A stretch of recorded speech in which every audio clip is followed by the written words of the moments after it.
Well, welcome to the book of Samuel. We get to go into the next book of the Old Testament, as we have just finished up with Ruth. It's really interesting. Ruth is such a contrast to even Samson's story towards the end of Judges there, where he was a promised person to save Israel, and then he fell into sin and pride and lasciviousness and basically did not fulfill what he was supposed to do necessarily. And then we have Ruth, who was a very righteous woman who really sacrificed for her God. She didn't look at following God as a convenience. She gave up everything to know God, and she converted from being a follower. The Moabites followed Chemosh, was the false god that they worshipped a lot, but she became an Israelite. Basically, she converted to follow the real God. And so she gave all of her life up to follow the real God. So the really good sacrifice there. And we're going to learn more from Samuel, who's another good contrast with Samson, is someone who's devoted to God, not just set aside to God, but truly is devoted to God as well. So Samuel chapter 1, this is actually sometimes called the first book of the Kings. We're kind of getting into this idea. So Samuel, 1st and 2nd Samuel, 1st and 2nd Kings, 1st and 2nd Chronicles. This is just an important point to bring up. Basically, while those are 6 different books, 1st and 2nd Samuel, 1st and 2nd Kings, 1st and 2nd Chronicles, they cover the same time of history for the most part, basically. So it's important for us to just think that through. We're going to go through the book of Samuel, because we're just going to go through the Bible the way it's set up. But when we get into Kings, it's going to feel like, wait, didn't we already talk about these stories? Yes, we did. So Samuel, Kings, and Chronicles all talk about basically the same time frame of history, just a different perspective of it. So we're not going to combine them together. We're just going to go through them each. But you'll hear a lot of references and familiarities back and forth between them. So that's just a little FYI as we get into this section of the Old Testament. So chapter 1, Hannah prays for a son and vows to give him to the Lord. Eli the priest blesses her. Samuel is born. Hannah loans him to the Lord. So not unlike Sam's son that we learned about earlier. Now verse 1, there was a certain man of Ramathaim Zophim of Mount Ephraim. This is actually Arimathea area, basically. Just to give an idea of more newer names. His name was Elkanah, the son of Jeroham, the son of Elihu, the son of Tohu, the son of Zuph, an Ephrathite. So this is of the tribe of Ephraim. Now, Elkanah means God has redeemed. So that's really interesting to show that name in there, that what that means basically, that God has saved them or has taken them and has blessed them and redeemed them, basically pulled them away from being lost. Now verse 2, and he had 2 wives. The name of one was Hannah, and the name of the other Peninnah. And Peninnah had children, but Hannah had no children. So that's important to look at. Now here's what's interesting when you look at this, okay? Elkanah he is basically an Ephrathite, so he lives in that area of Ephraim. So does this mean an Ephraimite becomes a priest in Israel? Not necessarily. And we're going to see a little bit more about this as we get into this. But it's what it really comes down to is among the tribes of Israel were cities. So in the land that Ephraim got for their inheritance, there are a couple cities that were reserved for the Levites. So he is of the area of Ephraim, but not literal tribe of Ephraim, but he is of that land, basically. So I want to make that clear. And so he's a Levite living among the Ephraimites, basically. But because he comes from that area, they just call him an Ephrathite. So now he has these 2 children, or 2 wives, and he's got children by one of them, but not the other. So verse 3, and this man went up out of his city yearly to worship and to sacrifice unto the Lord of hosts in Shiloh.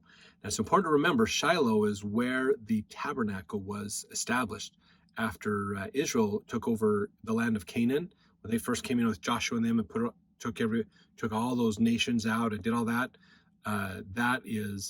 Shiloh is the place where the tabernacle was set up, basically. So he's going to the tabernacle to worship. He's doing his yearly oblations here. And the two sons of Eli, Hophni and Phinehas, the priests of the Lord, were there. So Eli is a priest, and he has two sons, and they were all there. Verse 4, when the time was that Elkanah offered, he gave to Peninnah his wife and to all her sons and her daughters portions. But unto Hannah he gave a worthy portion, for he loved Hannah, but the Lord had shut up her womb. So I want to get in. There's a quote here I found from Clarke in his book, Bible Commentary, that's really important to look at in here. There's two things he says. One is, well, when Elkanah took his wives and their families to Shiloh, where the tabernacle had been located after the tribes conquered Canaan, to offer sacrifices, a peace offering was made. So what this is after the fat and the kidneys and the other parts were burned, the priest customarily received the breast and right shoulder. The rest of the sacrificial animal was given back to the offerer to be eaten in a special feast. From his part, Elkanah gave portions of the meat to his family. Hannah received either more than the others or else a more choice portion because of Elkanah's love for her.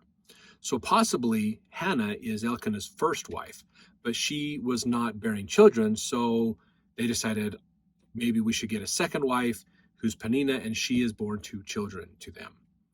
So we learn here, also Clarke says, Peninnah, the other wife, was constantly striving to irritate and vex her, to make her fret, to make her discontented with her lot because the Lord had denied her children. So Peninnah is kind of, ha ha ha, I've got kids, you don't, kind of a thing. As the whole family went up to Shiloh to the annual festivals, Peninnah had both sons and daughters to accompany her, but Hannah had none. And Peninnah took this opportunity particularly to whet Hannah with her barrenness by making an ostentatious exhibition of her children. She was greatly distressed because it was a great reproach to a woman among the Jews to be barren, because, say some, everyone hoped that the Messiah should spring from her line. So it was important back then for a woman to have children because they were hoping, they heard the prophecy all the time that a Savior will come that will save all of Israel, the Son of God.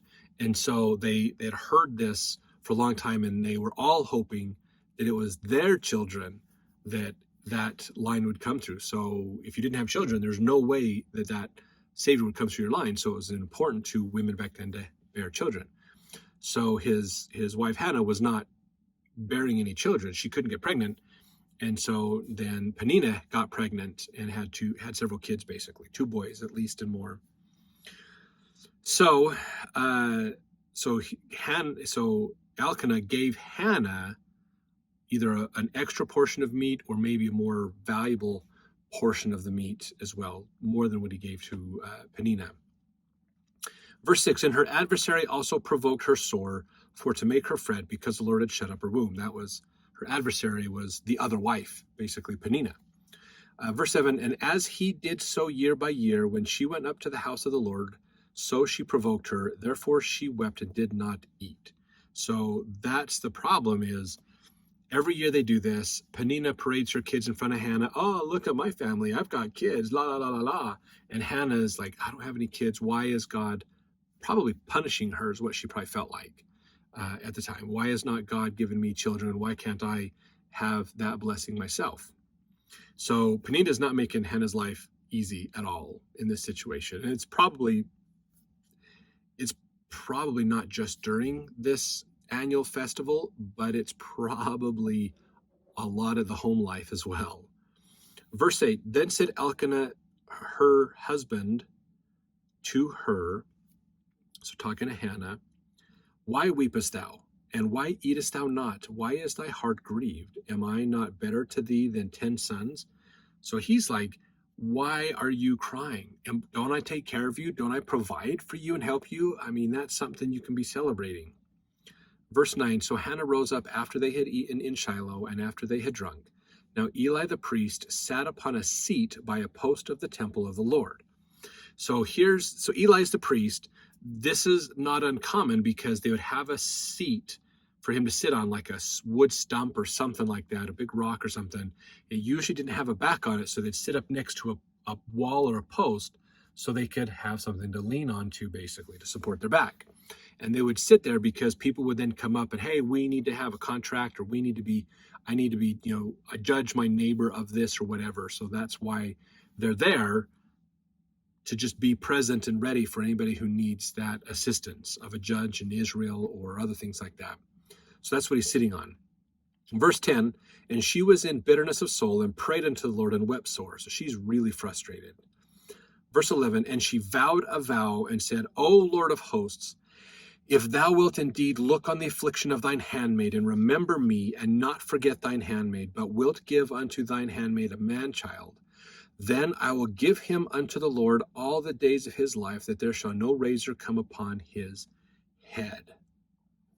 So she's saying this prayer out loud to an extent and getting out there that if you will give me a child, I will devote his life to you. He will be as you. Remember when it says, there shall no razor come upon his head? That's probably in reference to, like Samson, basically being a Nazarite. So this is saying, I'm going to dedicate my son's entire life to serving God, basically. And I'm going to promise that this is going to happen. I'm going to raise him in a way that allows him to do that, to be a Nazarite, and be focused on following God, basically. So this is an important thing to realize, too.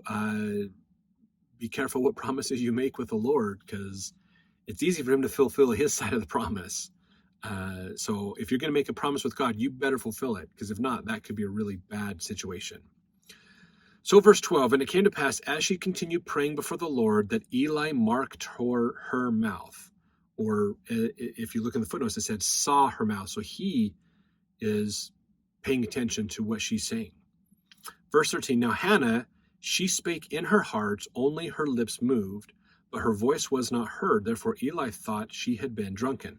So she's not, I need to correct myself here. She's not praying out loud. She's praying inside, but her mouth is moving while she's praying, but just not vocalizing it. And so he sees this and going, what? Maybe she's drunk. Maybe she's inebriated or something.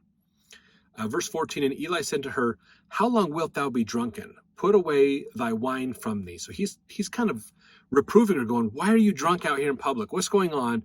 You need to stop drinking. Verse 15, and Hannah answered and said, no, my lord, I am a woman of sorrowful spirit. I have drunk neither wine nor strong drink, but have poured out my soul before the Lord. Count not thine handmaid for a daughter of Belial, for out of the abundance of my complaint and grief have I spoken hitherto.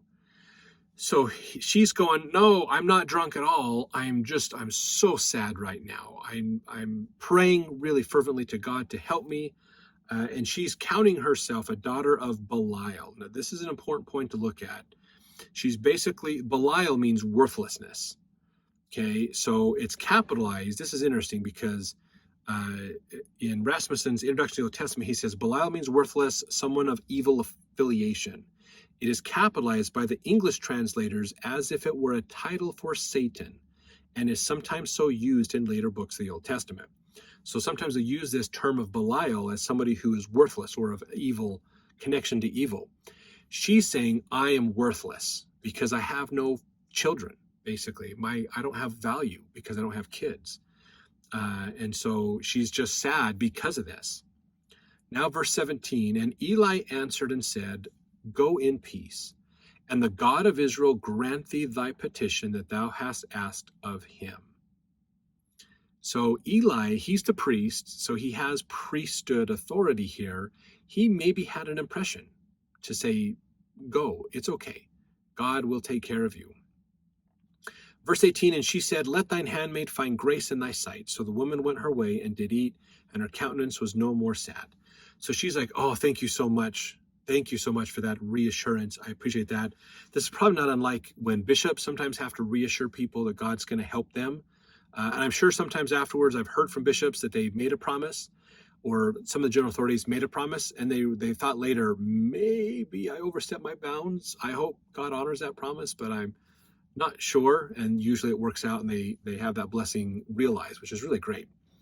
But she goes away happy now, and I feel so much better. The priest has said, this is going to help me out. My priesthood leader is helping. This is great. Verse 19, they rose up in the morning early and worshipped before the Lord and returned and came to their house to Ramah, and Elkanah knew Hannah his wife, and the Lord remembered her. So they went home, they finished the feast, they finished their worshiping, they went home. Elkanah went in unto Hannah, and she conceived this time. Verse 20, wherefore it came to pass when the time was come, about after Hannah had conceived, that she bare a son, and called his name Samuel, saying, because I have asked him of the Lord.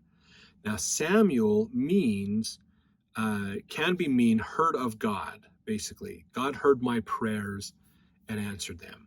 So he is the answer to his mom's prayers, basically. That's where he got his name Samuel from. Verse 21, and the man Elkanah and all his house went up to offer unto the Lord the yearly sacrifice and his vow. So now it's the next year. Hannah's going with a son this time. Verse 22, Hannah went not up, for she said unto her husband, I will not go up until the child be weaned. Then I will bring him, that he may appear before the Lord, and there abide forever. And Elkanah her husband said unto her, do what seemeth thee good, tarry until thou have weaned him. Only the Lord established his word. So the woman abode and gave her son suck until she weaned him. When she had weaned him, she took him up with her with 3 bullocks and 1 ephah of flour and a bottle of wine, and brought him unto the house of the Lord in Shiloh, and the child was young. So here's the thing to understand is, while they have these ritual rules in place, sometimes these rules had some exceptions because of women who couldn't make the journey. Either they were too far along in pregnancy and the journey just would be too unbearable for them, so they were excused from having to go do these oblations. God made an allowance for this adjustment for women, which is wonderful. He does this even in today's gospel. He makes adjustments for women. They have an extra allowance, basically, because of their unique roles in God's plan. Maybe I should do a video on that sometime later. If you're interested in that, let me know in the comments. Maybe I'll make that video later. And this is another time. So the baby is really young. So she's like, it's not time to take him, because she's also thinking, when I go back to God, I'm giving up the child. But the child's not ready to leave me yet. Okay, it was not uncommon for children to be weaned, meaning they're being breastfed for several years. In today's customs, in the modern world, most of the time a child can be breastfed for a couple weeks to a couple years. It's very common in third world countries for a child, 4 or 5 years sometimes, to be breastfed still by their mom. It's just, there's different cultural traditions we have today. But usually back then, it was for several years that they would be breastfed. So once they got to the point where they were able to have more solid food, they could do more. They were a little bit easier to work with. Weren't quite as reliant on mom or a bottle or something. Then basically that was when they could go out and do more. So she's like, I'm waiting till then before I take him to the Lord, because she knows if I go to the temple with him, I promised him to the Lord, and I'm going to have to leave him there. So let me make sure he's ready before we take him. Basically is what it is. So when she had weaned him, she went, and the child was young. That was verse 24. Now verse 25, and she slew a bullock and brought the child to Eli. And she said, O my Lord, as thy soul liveth, my Lord, I am the woman that stood by thee here, praying unto the Lord. For this child I prayed, and the Lord hath given me my petition, which I asked of him. Therefore I have lent him to the Lord. As long as he liveth, he shall be lent to the Lord. And he worshipped the Lord there. So that's what's going on, basically. She's like, hey, remember me? I was here a couple years ago. You gave me this blessing, and here's my son. And I promised him to the Lord, so I'm giving him to you, basically. So in Bible commentary by Kyle and Delitzsch, they said, weaning took place very late among the Israelites. According to 2 Maccabees 7:27, the Hebrew mothers were in the habit of suckling their children for 3 years. When the weaning had taken place, Hannah would bring her son up to the sanctuary to appear before the face of the Lord and remain there forever, i.e., his whole life long. The Levites generally were only required to perform service at the sanctuary from their 25th to their 50th year. You can see Numbers 8:24-25 for that. But Samuel was to be presented to the Lord immediately after his weaning had taken place, and to remain at the sanctuary forever, i.e., to belong entirely to the Lord. To this end, he was to receive his training at the sanctuary, that at the very earliest waking up of his spiritual susceptibilities, he might receive the impressions of the sacred presence of God. So he's supposed to be there for his whole life, basically. So she knows, when I take him, I'm leaving him. He's not coming home. So she wanted to make sure he was fully weaned, fully prepared. Then she took him to the temple. So let's read in the next chapter, as now Samuel is starting this life as a Nazirite.